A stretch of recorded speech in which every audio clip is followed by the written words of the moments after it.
Hello everyone, स्वागत है आपका आपके अपने चैनल किन क्लासेस में। आज का टॉपिक है directive principle of state policy, जिसकी शॉर्ट फॉर्म है डीपीएसपी। इसको आज हम डिटेल से पढ़ेंगे। चलिए स्टार्ट करते हैं इंट्रोडक्शन से।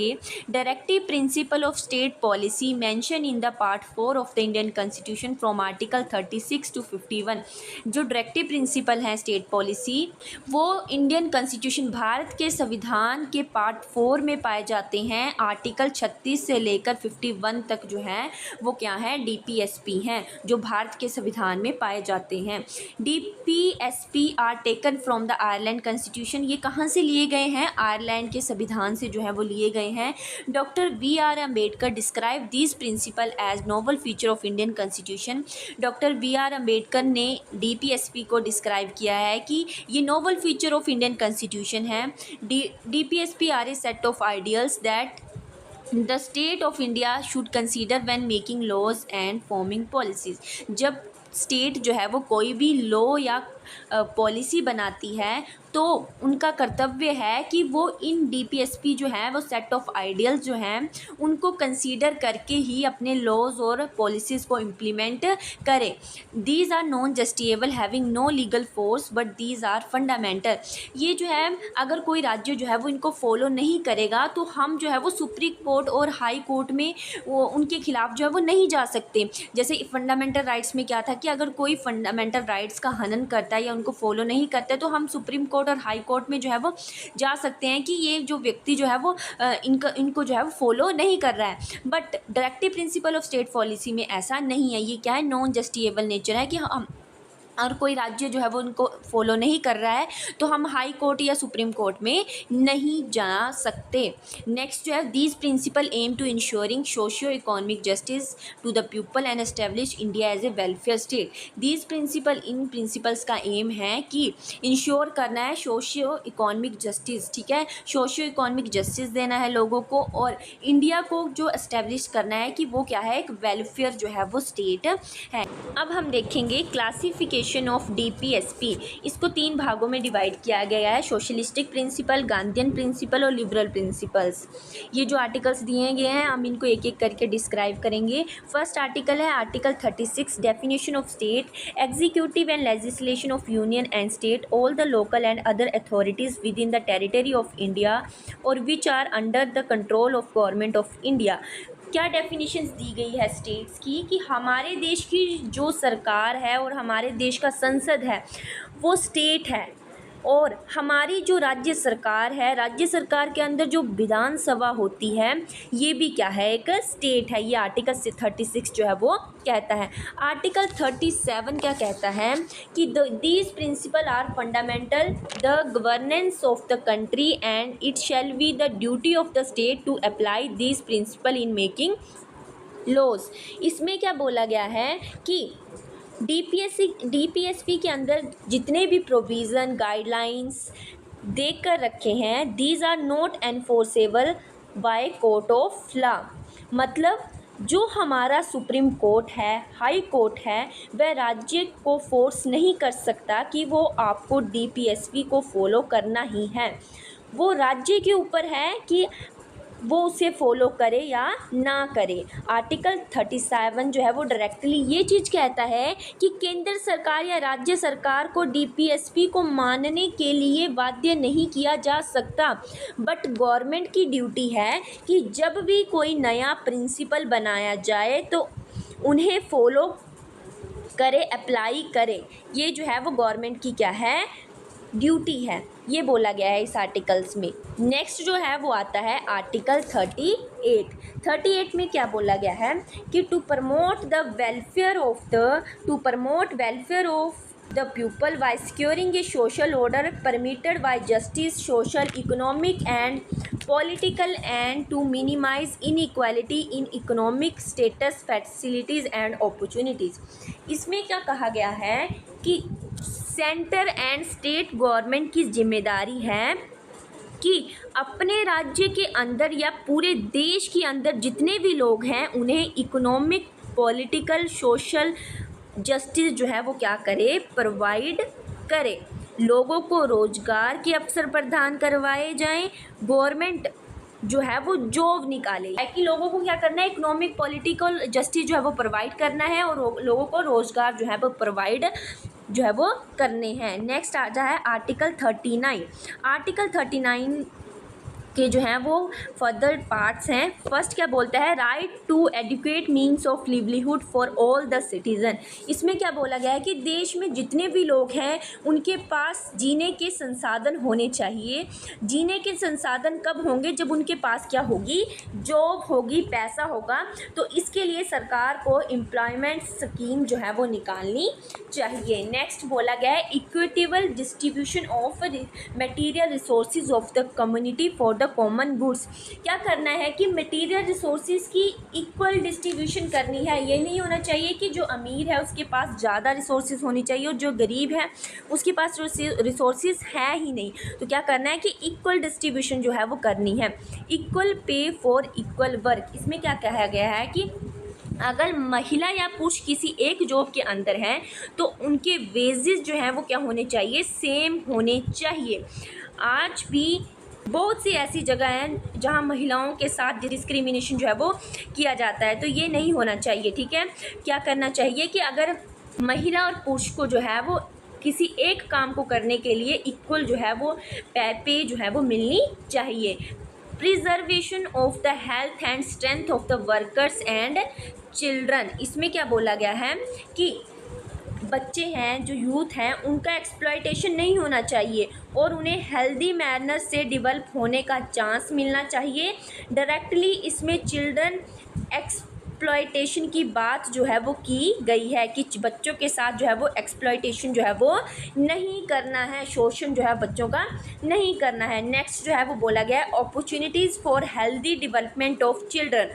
ये आर्टिकल जो है 42 कॉन्स्टिट्यूशनल अमेंडमेंट एक्ट 1976 के जो है बात जो है वो डाला गया था। इसमें कहा गया है कि अगर कोई वर्कर कहीं काम कर रहा है तो चाहे वो मैन है या वुमेन है तो उसकी हेल्थ के साथ कोई कॉम्प्रोमाइज़ जो है वो नहीं किया जाएगा। ये जो आर्टिकल जो है वो 39 जो है 39 का ई पार्ट जो है वो कहता है। आर्टिकल 39A क्या कहता है, to promote equal justice and to provide free legal aid to the poors. ये भी आर्टिकल 42 कॉन्स्टिट्यूशनल अमेंडमेंट के बाद जो है वो ऐड किया गया था। इसमें क्या कहा गया है कि कोई व्यक्ति न्याय से वंचित ना रहे तो उसे इक्वल जस्टिस और फ्री लीगल एड जो है वो मिलने चाहिए। मुफ्त में कानूनी सहायता जो है वो मिलनी चाहिए। अगर कोई व्यक्ति जो है वो लॉयर जो है वो अफोर्ड नहीं कर सकता तो सरकार की जिम्मेदारी है कि वो अपनी तरफ से उसको लॉयर दे ताकि वो अपना पक्ष जो है वो सामने रख सके। राज्य की जिम्मेदारी होनी चाहिए कि वो लीगल एड प्रोवाइड जो है वो करे। ये आर्टिकल 39A कहता है। आगे आता है आर्टिकल 40। आर्टिकल 40 क्या कहता है, to organize village panchayat and endow them with necessary powers and authority to enable them to function as unit of self government. इसमें क्या कहा गया है कि लोकल लेवल पर भी लोग जो है वो गवर्न करें। जैसे हमारे जो है पंचायत बनी होती है तो ये आर्टिकल जो है वो ये बोलता है कि हमें क्या करना चाहिए कि ऑर्गेनाइज करनी चाहिए विलेज पंचायत, जिससे कि लोग जो है वो लोकल लेवल पर भी गवर्न जो है वो कर सकें। और मेन ऑब्जेक्टिव क्या था इसमें, सेल्फ गवर्नमेंट। राज्यों को स्टेप लेना चाहिए कि उन्हें पावर दी जानी चाहिए ताकि जो वो सेल्फ गवर्नमेंट का जो है सपना पूरा हो सके। तो उनको जो करना चाहिए कि लोकल लेवल पर भी लोगों को जो है वो कुछ पावर जो है वो दी जानी चाहिए। आर्टिकल आगे आता है 41, to secure the right to work, to education, to public assistance in case of employment, unemployment, old age, sickness and disablement। Article 41 क्या कहता है कि राज्य अपनी इकोनॉमिक कैपेसिटी के अनुसार क्या करे, जो ओल्ड एज में लोग हैं, जो अनएम्प्लॉयमेंट है, सिकनेस है, डिसेबलमेंट है, उन्हें राइट टू वर्क और राइट टू एजुकेशन जो है वो उन्हें देना है। राज्य का ये क्या है, कर्तव्य है। आगे आर्टिकल 42 है, the state shall make provision for the just and human condition for work and maternity relief. इसमें क्या बोला गया है, ये आर्टिकल उन लोगों के लिए बनाया गया है जो लोग क्या करते हैं, काम करते हैं। हमारे देश में जो भी लोग काम कर रहे हैं, जिस कंडीशन में काम कर रहे हैं, वो ह्यूमन कंडीशन जो है वो होनी चाहिए, अच्छी कंडीशन जो है वो होनी चाहिए। मैटरनिटी रिलीफ का क्या मतलब है कि मैटरनिटी, अगर कोई महिला प्रेग्नेंट है तो उस समय उस महिला को जॉब से नहीं निकाला जाएगा। ये दो बातें कहता है। पहला तो ये कहता है कि अगर कोई व्यक्ति जो है वो काम कर रहा है तो उसको काम करने की अच्छी कंडीशन जो है वो होनी चाहिए। दूसरा जो बोलता है कि अगर कोई महिला प्रेग्नेंट है तो उसे उस टाइम पे जॉब से जो है बाहर नहीं निकालना है। Article 43, to secure a living wage, a decent standard of life and social cultural opportunities for all workers। ये क्या कहता है कि अगर कोई व्यक्ति काम कर रहा है तो उनके वेजेस जो है वो डिसेंट होने चाहिए। ये नहीं होना चाहिए कि आप क्या कर रहे हो, आप काम का बहुत कम पैसा दे रहे हैं। व्यक्ति को पैसा जो है वो उसके काम के अकॉर्डिंग ही देना है।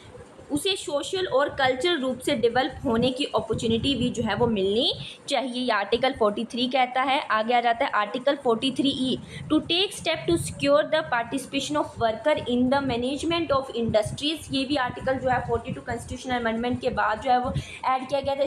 आर्टिकल 43A क्या कहता है कि जो लोग काम कर रहे हैं कंपनी में उन्हें मैनेजमेंट के अंदर भी जगह दी जानी चाहिए। ठीक है, अगर क्या है कोई व्यक्ति जो है वो ग्राउंड लेवल पे काम कर रहा है तो क्या उसको जो है वो मैनेजमेंट के अंदर जाने की भी जगह दी जानी चाहिए। देखा, अगर वो ग्राउंड लेवल पे काम कर रहा है तो वो क्या करेगा कि अगर वो मैनेजमेंट लेवल पे जाएगा तो वो उनकी प्रॉब्लम को जो है वो सही तरीके से समझ सकेगा। ये आर्टिकल 43A कहता है। आगे आता है article 44, to secure for all citizen a uniform civil code throughout the country. इसमें क्या बोला गया है कि भारत के नागरिकों के लिए यूनिफॉर्म सिविल कोड बनाया जाए, जैसे कि सबके लिए सेम पर्सनल लॉ जो है वो होने चाहिए। धर्म के आधार पर कानून नहीं होने चाहिए। सभी के लिए यूनिफॉर्म सिविल कोड होना चाहिए। सभी के लिए एक जैसा कानून जो है वो होना चाहिए। ये आर्टिकल 44 जो है वो कहता है। आर्टिकल 45,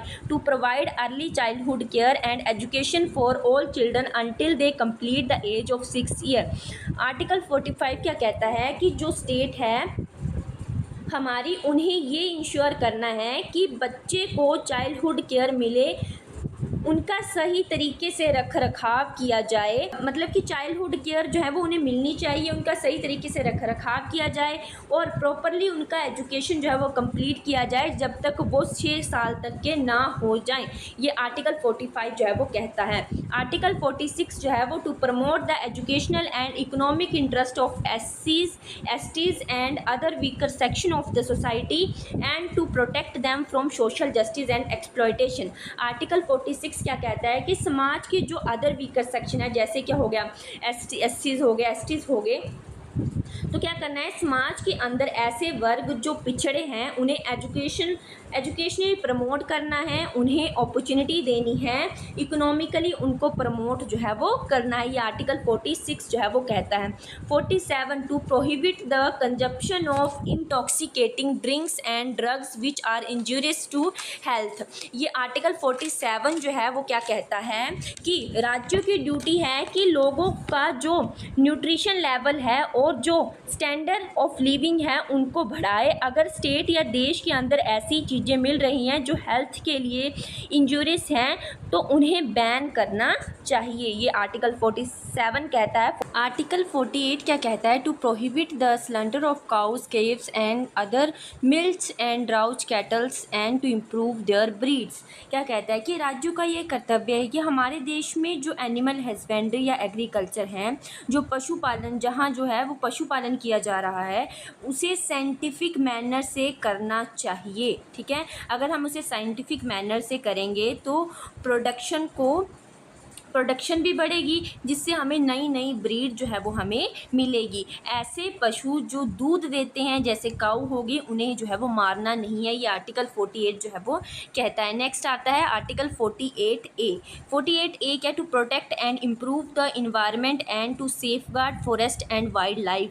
आर्टिकल 48A क्या कहता है कि हमारे देश के इन्वायरमेंट को आपको सेव करना है, वाइल्ड लाइफ को सिक्योर जो है वो करना है। वो आर्टिकल 48A कहता है। आर्टिकल 49 जो है वो, the state shall protect every monument और प्लेस ऑफ आर्टिस्टिक और हिस्टोरिक इंटरेस्ट। इसमें क्या कहा गया है कि जो राज्यों का कर्तव्य है कि जो भी हमारी ऐतिहासिक इमारतें हैं उन्हें बचा कर रखना, जो भी प्लेस ऑफ आर्टिस्टिक हैं, हिस्टोरिक इंटरेस्ट है, उन्हें बचा कर रखना। फॉर एग्जांपल ताजमहल है, उसको क्या करना है, हमने क्या किया, आज दिन तक उनको सेव करके रखा है। तो ऐसे ये आर्टिकल 49 जो है वो कहता है। Article 52 separate the judiciary from the executive in the public services of state. ये आर्टिकल 50 क्या कहता है कि जुडिशरी से एग्जीक्यूटिव जो है उसको क्या करना, अलग करने की बात जो है वो आर्टिकल 50 में कही गई है। आर्टिकल 51 क्या कहता है, इसमें फर्दर पॉइंट्स है। फर्स्ट पॉइंट क्या, to promote international peace and security. कोई भी ऐसा काम नहीं करना है जिससे दूसरा देश क्या हो, प्रवोक हो। फॉर एग्जाम्पल युद्ध के लिए किसी भी देश को क्या करना है, भड़काना जो है वो नहीं है। Maintain just and honourable relation between Nations. किसी दूसरे देश के साथ अपने अच्छे रिलेशन रखने हैं। जितने देशों के साथ आपके अच्छे रिलेशन होंगे उतना ही आप और आपका देश जो है वो ताकतवर होगा। आगे सी क्या है, foster respect for international laws and treaty obligations in the dealing of organised peoples with one another. C क्या कहता है कि अगर आपने किसी देश के साथ कोई एग्रीमेंट किया है तो उसे तोड़ना नहीं है। आपने क्या किया, जैसे कि है कि इंडिया ने क्या कर दिया, अमेरिका के साथ कोई एग्रीमेंट साइन किया है तो वो उसे तोड़ना नहीं है। इंटरनेशनल लॉ जो है वो लॉ को भी आपको मानना है, इंटरनेशनल लॉज हैं वो उनको भी आपको मानना है, और जो मतलब कि एग्रीमेंट किया उसको तोड़ना नहीं है। डी क्या कहता है, encourage settlement in of international dispute by arbitration. इसमें क्या बोला गया है कि अगर कोई इंटरनेशनल डिस्प्यूट हो रहा है तो उसे शांति से सुलझाना है। ये नहीं कि सीधा युद्ध करने पे आ जाना है, पहले उसे क्या करना है, शांति पूर्वक जो है वो उस डिस्प्यूट को जो है वो सुलझाना है। ये आर्टिकल 51A का डी पार्ट बोलता है। नेक्स्ट लास्ट जो है वो conclusion. DPSP are the set of ideals that the state of India should consider when making laws and forming policies.